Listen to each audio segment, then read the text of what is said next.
When my wife, Emily, filed for divorce, I thought my world had ended. Not because of the failed marriage. By then, we were just two strangers sharing a house, but because she wanted full custody of our 6-year-old son, Noah. She claimed I was an unfit father.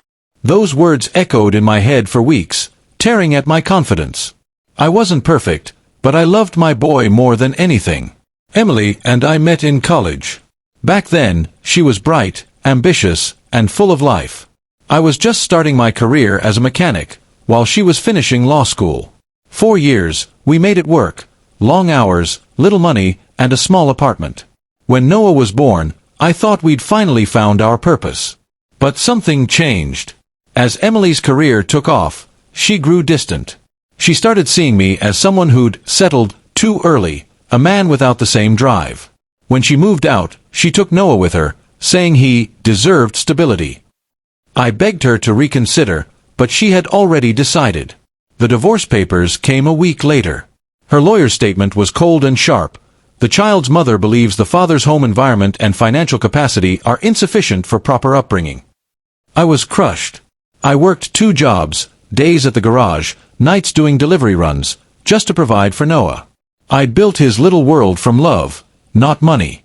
Every night before bed, I'd tell him stories about cars that could fly and dragons that turned into fathers. He'd laugh, fall asleep on my chest, and mumble, "Daddy, you're my hero." The custody hearing was scheduled for a rainy Thursday morning. I walked into the courtroom wearing my best, an old gray suit that barely fit. Emily was there with her lawyer, polished and confident. Her parents sat behind her, whispering and shaking their heads when they saw me. The judge, a kind-faced woman in her 50s, started the session. Emily's lawyer went first. He painted me as irresponsible, a man too busy working late hours to care for a child. "Mr. Lawson provides financial support," he said, "but he lacks the emotional and domestic stability required for proper guardianship." I clenched my fists under the table. He didn't know me. He didn't see me making pancakes at dawn, patching Noah's scraped knees, or teaching him how to tie his shoes. When it was my turn, I stood up, voice shaking but steady enough to speak from my heart. "Your Honor, I may not have much, but I have a home filled with love. My son doesn't need perfection. He needs presence. I've never missed a birthday, a school play, or a bedtime story. I'm not an unfit father. I'm just a man trying to give his boy everything he deserves." Emily didn't look at me. She sat straight, cold as stone. Then the judge said she wanted to speak with Noah privately, just her, Emily, and me. My heart raced as he walked into the room, holding his little dinosaur backpack. His eyes darted between us, uncertain and scared.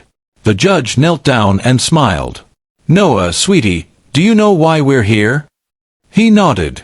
"Because Mommy and Daddy don't live together anymore." "That's right," the judge said gently. "And today we're deciding where you'll live most of the time. You'll still see both your parents, but where would you like to stay?" He looked down, fidgeting with his fingers. Then he looked up, not at his mother, but at me. "Can I live with Daddy?" The room went silent. Emily's face froze. The judge blinked, caught off guard. "Why, sweetheart?" she asked softly. Noah's voice trembled. "Because Daddy doesn't get mad when I spill things. He reads me stories even when he's tired. He hugs me every morning before school. Mommy's busy. She tells me to go play alone." I felt a lump in my throat. Tears burned behind my eyes, but I held them back. Emily shifted in her chair, her confidence melting away. The judge reached for her glasses, eyes glistening. "Thank you, Noah," she said. "You can go wait with the clerk, okay?" When the door closed behind him, silence filled the room. Finally, the judge spoke.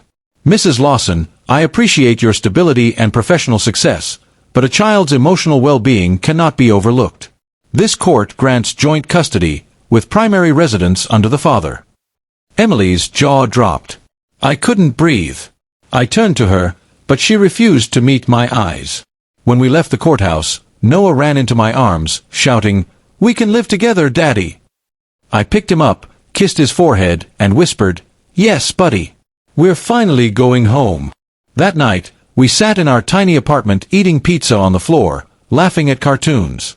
The walls were cracked, the lights flickered, but for the first time in months, everything felt right.